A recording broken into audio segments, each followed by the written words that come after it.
Bonjour, mon nom est Guy Jacques et je vous souhaite la bienvenue à l'émission Au cœur des Appalaches.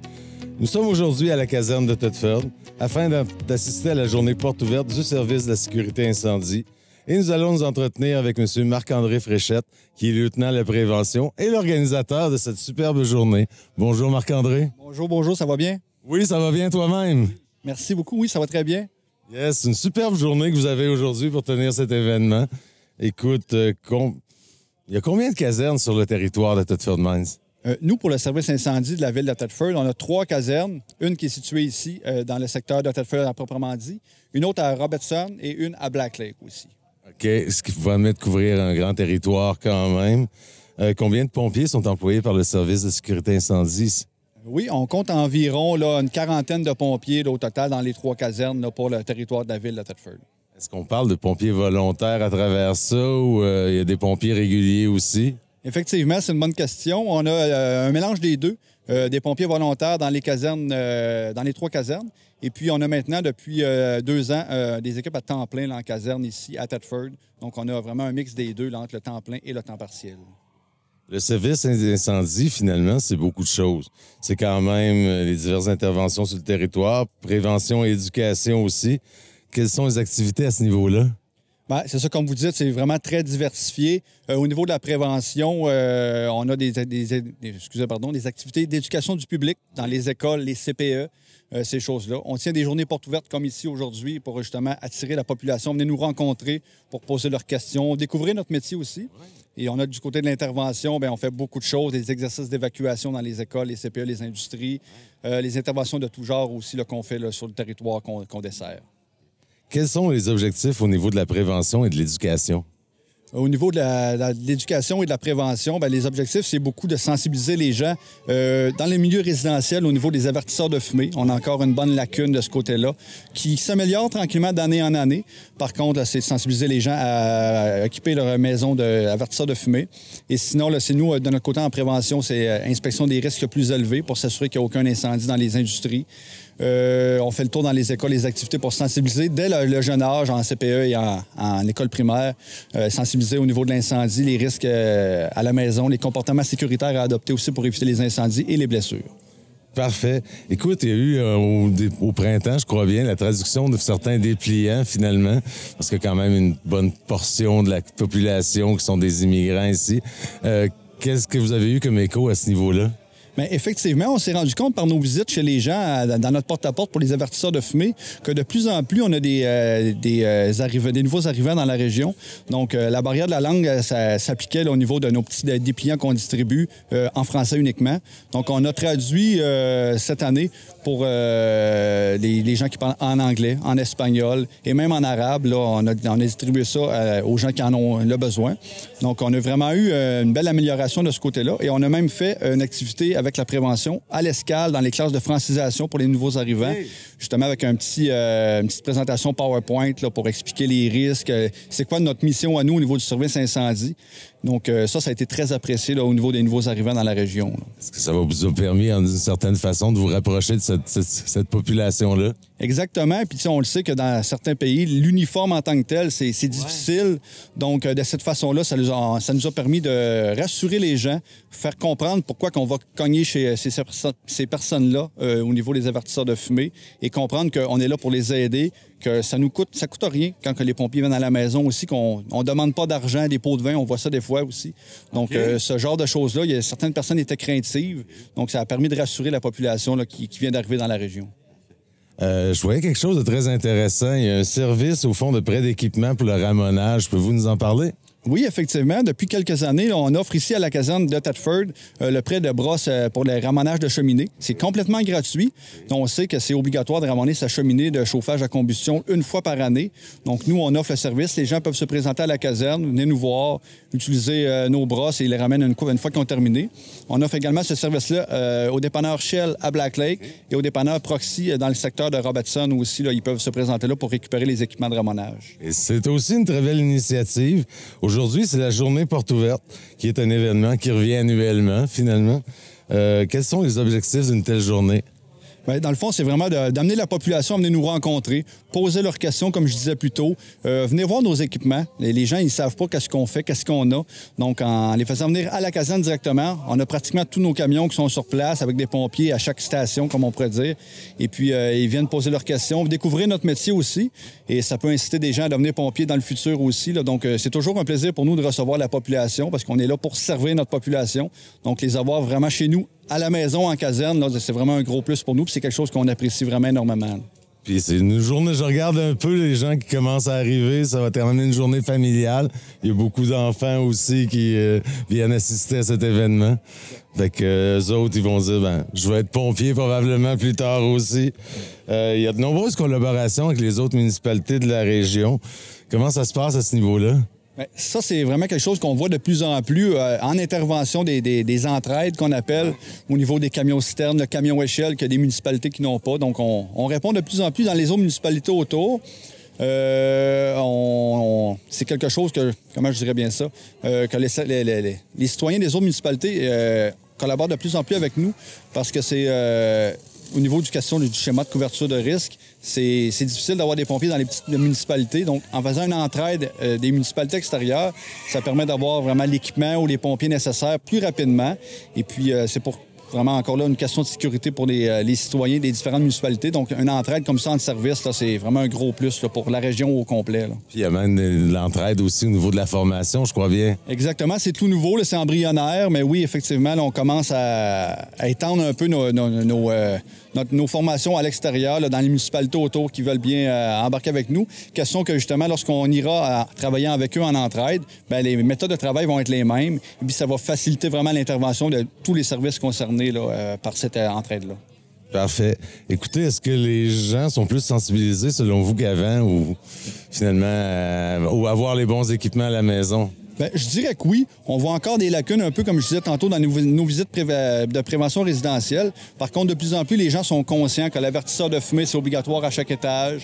L'avertisseur de monoxyde de carbone est requis lorsqu'on a un garage annexé ou un poêle à combustion à la maison. Donc, c'est des choses comme ça qu'on... Les extincteurs aussi. Effectivement, les extincteurs, c'est obligatoire dès qu'on a de la combustion dans la maison aussi. Donc, c'est quelque chose que les gens sont de plus en plus conscientisés à ça. Ce genre de journée-là aussi, ça permet aux gens de venir poser leurs questions. On a un kiosque de prévention à l'intérieur, justement, qu'ils peuvent rencontrer Jonathan, notre préventionniste. Okay. Donc, les gens ils sont de plus en plus conscients que c'est obligatoire, que c'est pour leur propre sécurité à eux aussi. Là. Je voyais, au fond, que le service de sécurité incendie est appelé à effectuer diverses interventions.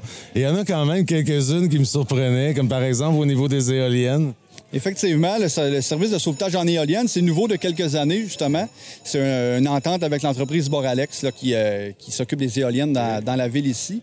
Donc, eux, ils travaillent à l'intérieur et il n'y a pas personne qui faisait ce sauvetage-là dans la région. Donc, on a été formés et on s'est équipés prêts à intervenir là, pour si jamais il y a une nécessité pour une urgence en hauteur dans les éoliennes. Donc, c'est vraiment une spécialité qu'on a depuis peu. On espère que ça n'arrivera jamais. On ne souhaite jamais de malheur à personne, mais on est prêt à répondre en cas d'urgence à ce niveau-là. Puis, c'est ça, nos spécialités. On les développe de plus en plus là, d'année en année là, pour couvrir un large éventail là, d'urgences. Mais il y en a divers autres aussi. On parlait des interventions en route, sur le plan aquatique aussi. La désincarcération à laquelle on va assister tout à l'heure aussi. Ça fait pas mal le tour quand même de toutes vos activités. Là, depuis 2023, je crois bien que le service possède une équipe permanente et met vraiment l'accent sur l'entraînement. Quels ont été les résultats à ce niveau-là? Bien, effectivement, depuis 2023, c'est ça, on a des pompiers à temps plein qu'on appelle. Donc, on a 3 équipes de 2 pompiers. Et puis, ça permet d'augmenter notre effectif en caserne. On est passé de 2 pompiers 24 heures sur 24 à 4 pompiers le jour et le soir en caserne pour répondre plus rapidement aux urgences et atteindre notre force de frappe plus rapidement, ce qui nous permet d'intervenir plus rapidement dans les maisons en cas d'incendie. Et limiter les pertes par la même occasion aussi. Exactement, limiter les pertes, qu'ils soient humaines ou matérielles. On le constate, et j'ai pas de chiffre à donner, mais par contre, avec mon expérience, étant moi-même temps plein, je crois que les gros incendies, on en voit moins qu'avant, et je crois que notre arrivée rapide à 4 pompiers a permis de justement éviter des incendies d'ampleur qu'on ne peut pas intervenir à 2. Donc, on sauve beaucoup plus de dommages de ce niveau-là. Et on met l'accent sur l'entraînement physique. Justement, ça vient nous nous mettre en forme pour nous préparer à nos interventions, parce qu'on le sait que c'est physique notre métier. Et on a des bâtiments de plus en plus hauts aussi, les escaliers. Donc, notre cardiovasculaire est très sollicité. Donc, l'entraînement en caserne qu'on a mis en place aussi là, facilite grandement nos interventions un peu partout sur le territoire. Là. Parfait. Je voyais au fond, en lisant le rapport annuel, qu'écoute, tout est en diminution. Peut-être juste au niveau de la désincarcération, qu'il y avait une légère hausse, mais ça, c'est indépendant de votre volonté. Là. Exactement, c'est ça. Puis on répond de plus en plus sur les accidents de la route aussi. Là, donc, même sans désincarcération, c'est un nouveau protocole qu'on a mis en place avec les ambulanciers et tout. Donc, c'est en tant que premier répondant ou quelque chose comme ça? C'est pas le premier répondant. Par contre, on vient appuyer autant les policiers que les ambulanciers sur les lieux d'une scène d'accident. Donc, notre véhicule, qui est quand même gros, vient faire une protection sur la route pour que personne fonce dans l'accident. On ne sait jamais ce qui peut arriver. Donc, on vient amener un appui de ce niveau-là. Et puis, nos pompiers, on est quand même formés en premiers soins. On donne un coup de main. C'est des pertes de bras de plus aussi sur un accident. Des fois, il faut stabiliser une victime ou quelque chose. Donc, tous les accidents avec blessés maintenant sur le territoire de la ville, les pompiers sont appelés automatiquement au protocole. Donc, nos chiffres ont augmenté beaucoup de ce niveau-là parce qu'on répondait très peu sur les accidents sans désincarcération avant. Maintenant, il y a une bonne augmentation. On peut s'attendre à un 80 ou 100 appels de plus cette année à cause de ça. Mais par contre, c'est vraiment encore une fois pour revenir à aider nos citoyens et puis les gens qui sont dans le besoin. Là. Le service participe à de nombreuses activités communautaires. On pense à la Guignolée, au Grand McDon. Il y en a divers autres aussi, le lavoto des pompiers, le défi gratte-ciel. Quand même, la Guignolée des pompiers a rapporté un bon montant l'année passée. Finalement, je pense au-dessus de 39 000 finalement pour la Banque alimentaire La Vigne. Quelle est l'importance de ces activités pour le service de sécurité incendie? Bien, c'est ça. Nous, notre rôle, c'est d'être là pour les citoyens. Donc, des fois, par ces activités-là, on le sait, on a des citoyens dans le besoin. Donc, la Guignolée, c'est un de nos plus gros événements, qu'on dépasse le 30 000 de dons à toutes les années. Donc, encore une fois, merci à tout le monde là, qui donne. C'est vraiment très généreux de votre part. Puis, nous, c'est pour une bonne cause. Exactement. Nous, on fait ces activités-là pour les bonnes causes, puis que ce soit les causes pour les enfants, pour les gens dans le besoin. On veut s'impliquer auprès de notre communauté. C'est la même chose quand on tient notre lavoto annuel. Cette année, on ne l'a pas fait, notre lavoto, par contre. On s'est restructuré un petit peu. Okay. Mais on veut tout le temps développer des nouvelles idées d'activités. Donc, ça va être à surveiller. L'année prochaine, on a une nouvelle activité qui va s'en venir, probablement au KB3. Donc, encore une fois, pour une cause qui n'est pas encore déterminée présentement aujourd'hui, mais on aime s'embarquer dans des causes comme ça pour aider les gens qui en ont le besoin. Nous, on est chanceux, on a un beau métier, on a une belle ville, on n'a pas de difficultés, que ce soit financière, alimentaire ou peu importe. Donc, si on peut faire notre part pour s'impliquer dans ces causes-là pour les gens qui en ont le besoin, c'est un gros plus pour nous. Puis tout le monde ici, les 40 pompiers, là, on est vraiment pour ça, puis c'est ce qu'on aime faire. Là. Je pense que c'est très apprécié par la communauté. Écoutez, il y a différentes stations, finalement, où on voit les diverses activités que vous faites. On va aller visiter le tout aussi. C'est parfait. Donc, ici, c'est comme, on pourrait dire, la première station qui est en fait. Pouvez-vous nous l'expliquer? Oui, dans le fond, là, on trouve ici notre camion-citerne. On en a deux, nous, à Thetford. Un à la caserne de Robertson, un à la caserne de Black Lake. Dans le fond, en gros, ce véhicule-là, là, ce qui sert vraiment, c'est surtout comme on peut voir, la chute à l'arrière et la piscine en milieu rural. Donc, quand on n'a pas de borne incendie sur les coins de rue, donc c'est ces véhicules-là qui vont faire du transport d'eau. Ils vont amener de l'eau, mettre ça dans une piscine comme ça. Donc, nous, nos pompes vont pomper l'eau dans la piscine. Ça nous fait un bassin d'eau pour éteindre les incendies. Donc, c'est de cette façon-là qu'on fonctionne en rural. C'est un gros coffre d'outils comme à peu près tous nos camions. Ouais. Mais c'est ça, c'est les camions citernes, leur mission première, là, c'est vraiment le transport d'eau, là. OK. Puis c'est vraiment juste où il n'y a pas de point d'accès. Ça pourrait servir en ville aussi si, par exemple, le réseau d'eau ne suffirait pas ou il y aurait un bris d'aqueduc ou quelque chose comme ça. Mais généralement, là, en ville, notre réseau est quand même très efficace, donc on n'a pas besoin de nos citernes en ville. En milieu rural, par contre, c'est tout autre chose. Là, donc, c'est nécessaire d'avoir de l'eau. Donc, c'est cette façon-là qu'on fonctionne. Souvent, on fait appel en entraide, comme on discutait un peu plus tôt au niveau des entraides. Avec les villages autour là, qui ont des citernes, ils viennent nous appuyer aussi en transport d'eau. Nous, on en a deux, donc souvent, on fonctionne à au moins 3 citernes sur un incendie confirmé, des fois plus. Donc, on fait un appel à nos voisins là, pour le transport. Parce que déjà, vous ne couvrez pas juste la ville de Thetford. Effectivement, on couvre, nous, à Saint-Jean-de-Brébeuf, on couvre Saint-Adrien-d'Irlande et on couvre aussi une partie d'Irlande. Et maintenant, là, on répond de plus en plus aussi dans les voisins autour. Des entraides citernes à Atstock, à Icebroton, on voit ça très régulièrement aussi. Donc, nos camions sont quand même très sollicités là, à ce niveau-là. Là. Parfait. Ben voilà la prochaine station à ce moment-là. Parfait. Présentement avec M. Jean-Guy Frappier, qui est chef de division aux opérations, pour cette station ici qui est quand même très évocatrice. Oui, effectivement. En fait, c'est le plateau de recherche des causes et circonstances d'un incendie. Donc, nous, en fait, le ministère de la Sécurité publique nous oblige à déterminer la cause la plus probable. Donc, c'est une scène typique de ce qu'on peut retrouver dans une résidence unifamiliale ou un bloc appartement, où on a des éléments, en fait, des signes objectifs qui peuvent nous amener, qui vont nous amener à sélectionner une hypothèse et de pouvoir déterminer ainsi la cause la plus probable. Donc ici, ce qu'on peut observer, c'est qu'on a une source de chaleur potentielle qui est mon rond ici de ma cuisinière. On a la prise de courant et on a ici la cafetière, donc on peut observer.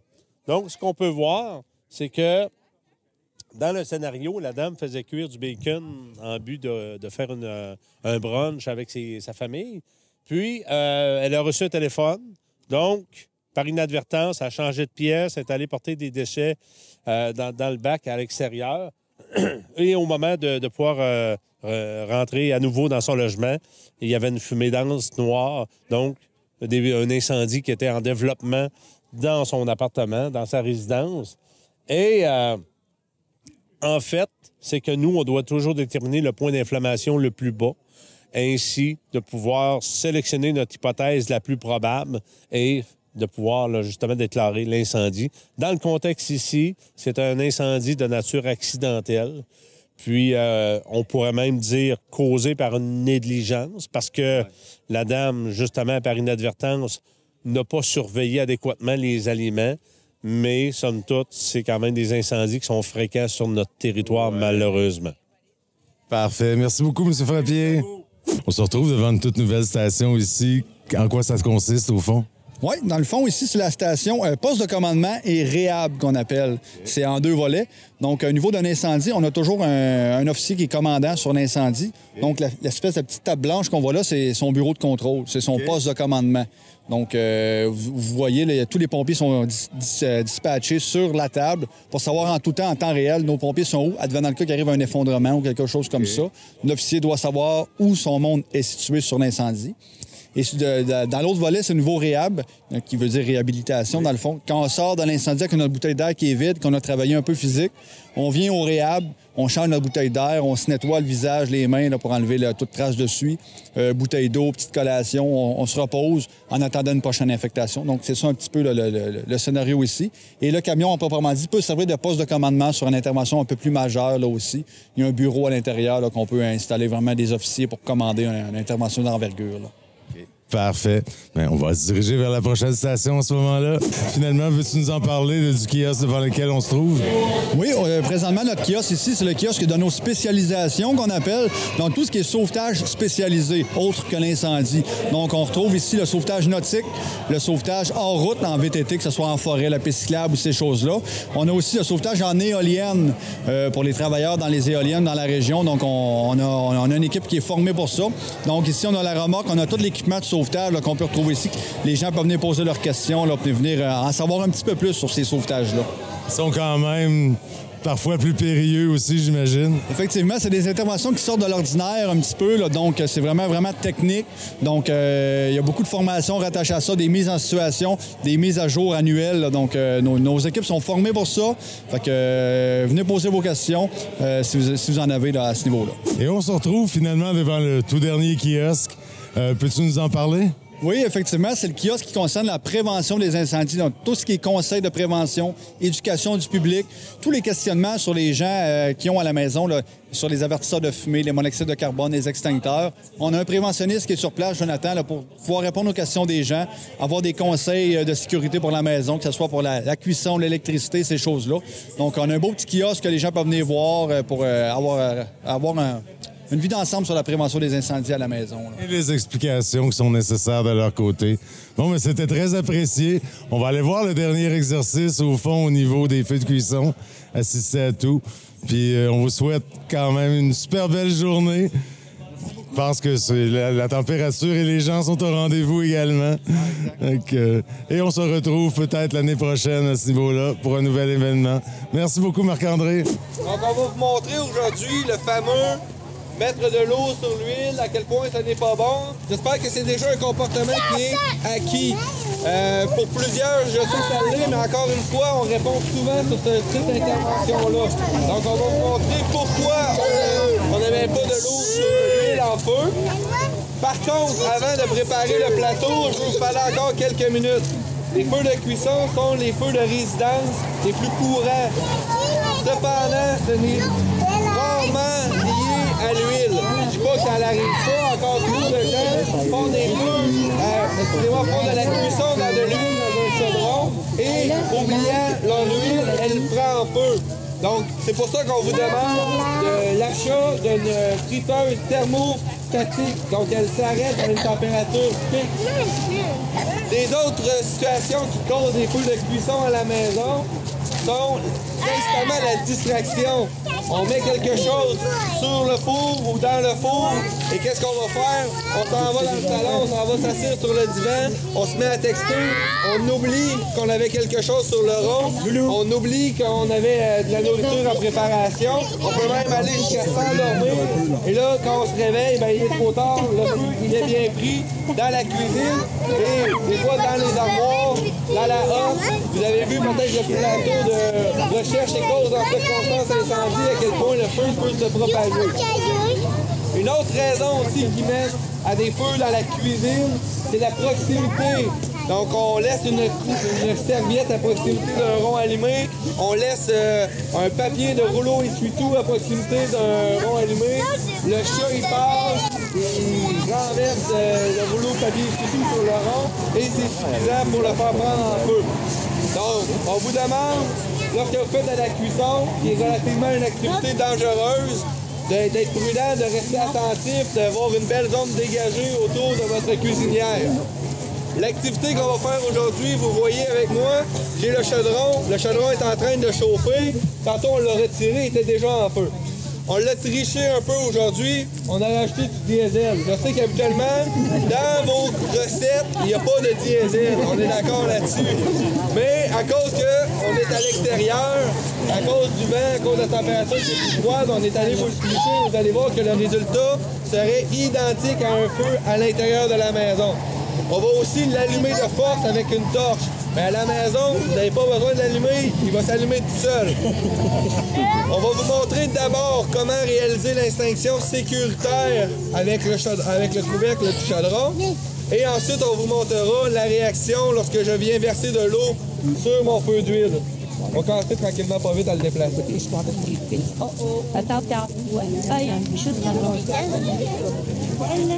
En passant, j'ai mon mannequin ici.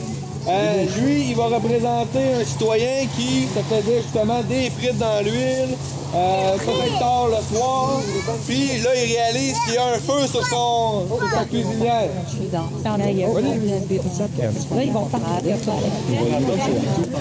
OK.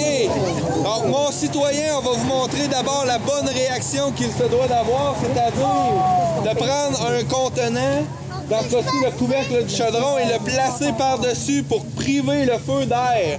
Donc, en le faisant, il va venir couper l'air tranquillement sur le côté comme ici, sans se brûler. Et voyez-vous, le feu est éteint. Il va venir ensuite fermer le rond.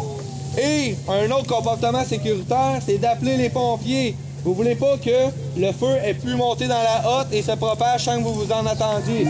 Appelez les pompiers, c'est un service qui est gratuit. On va venir faire des vérifications avec la caméra thermique, puis tout le monde va dormir l'esprit en paix le soir. Quand Marc-André va retirer son couvercle, à cause que le feu a manqué d'air, je ne devrais pas avoir de flamme. OK? Donc, j'ai bel et bien éteint mon feu. Une autre chose très importante, je ne déplace pas le chaudron. Je pourrais recevoir des projections sur l'avant-bras, je pourrais échapper le chaudron à terre, puis là, on vient de se créer un gros problème à proximité de nous.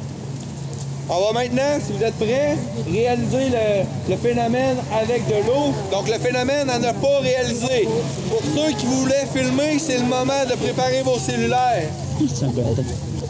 Et moi, je vais me reculer de la zone. Je laisse Marc-André tout seul avec le danger. Oh, il est bien habillé, lui, pour ça. OK, donc on le répète qu'on ne fait pas ça à la maison. Tu peux être plus loin encore? Un peu? On fait ça un décompte? On va faire un décompte en partant de 5, OK?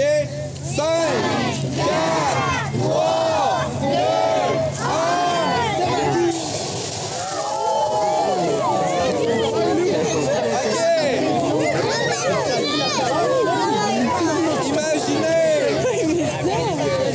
imaginez qu'on a un plafond, qu'on a des rideaux, qu'on a les armoires à côté. Et mon mannequin, là, on est chanceux, il y a eu un petit vent là, qui l'a protégé, mais il aurait pu recevoir beaucoup d'huile en feu sur lui. Donc, en aucun temps, on utilise de l'eau pour éteindre un feu d'huile. Je veux que le message soit clair. Merci d'avoir participé. Merci.